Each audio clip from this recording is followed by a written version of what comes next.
I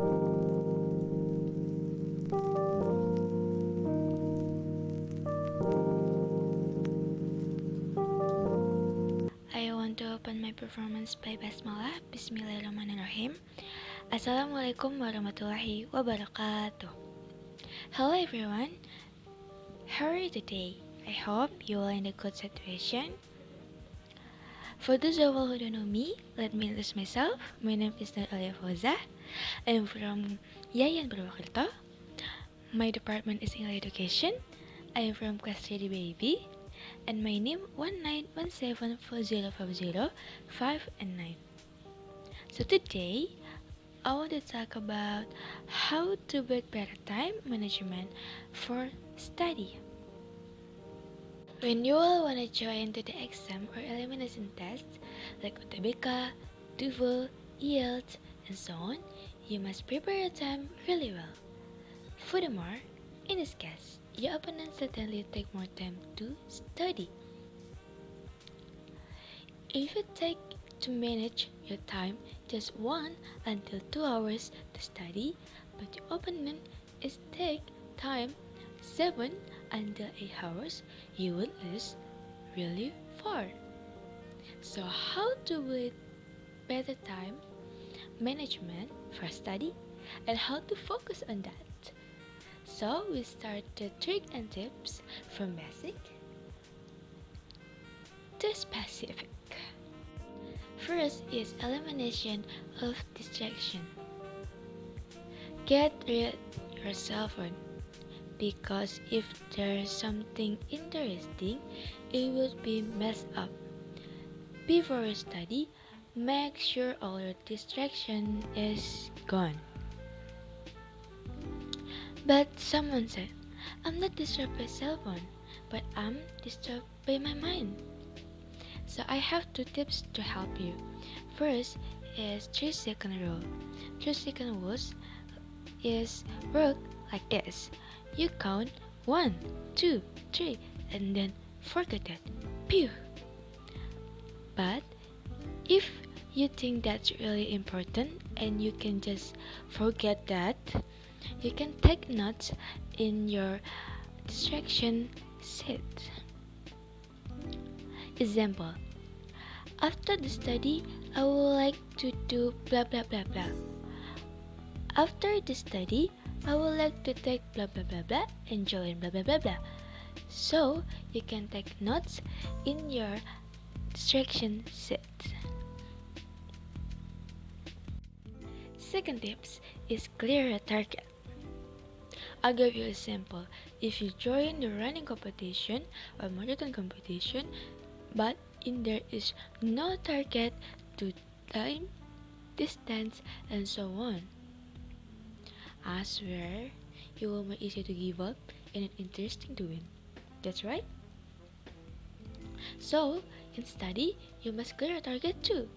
You can target by example by question, material, or time.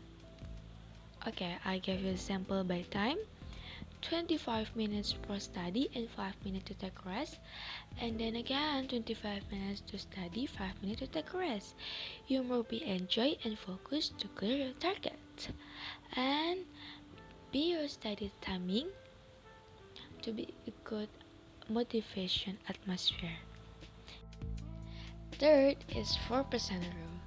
In this rule, commands you to study 4% higher than your ability. This is like when you play a game. The game would be give you 4% higher than your ability, so you would be push yourself to clear your target and more interesting and interesting and more interesting if you get jump from level 1 to level 2 to level 3 and level up. This concept is look like flow concept by Mihaly Csikszentmihalyi. Flow is the zone where we use a thing and our attention is just focused on one thing. If you want to trigger the flow, the challenge is should be 4% higher greater than your skill. Fourth or the last is little more method. This is really help you when you study or learning some materials or answer the question. You say a little more is done. I give you the example is if you have 10 questions and your target is 3 questions, but if you finish 3 questions and then you say I think a little more is 5, and you done 5 questions, a little more is 8, a little more is 10, and you done that, but feels like ordinary, and you more be enjoyed and practice on this method. I think this is really help us to do a little more method because it give our mind thing more simple and easy to do the hard question. So let's go to the conclusion. First is choose your hard opponent because it makes you feel like you would doing your best and push yourself to be better than your opponent. Second is if you don't do it now, when you would trying to study more, but your opponent is going higher than you. Third is your dream will be reached if you study, not be lazy person. Fourth or the last is be habit. You must be habit a love to studying. If you not love, you can be enjoy your study. Remember that. Finally, my performance is done. I'm sorry if I do a mistake. Thank you very much to watch my performance. Because I started with basmalah, so I close it with hamdalah. Alhamdulillahirabbil alamin. Wassalamualaikum warahmatullahi wabarakatuh. Goodbye. Thank you.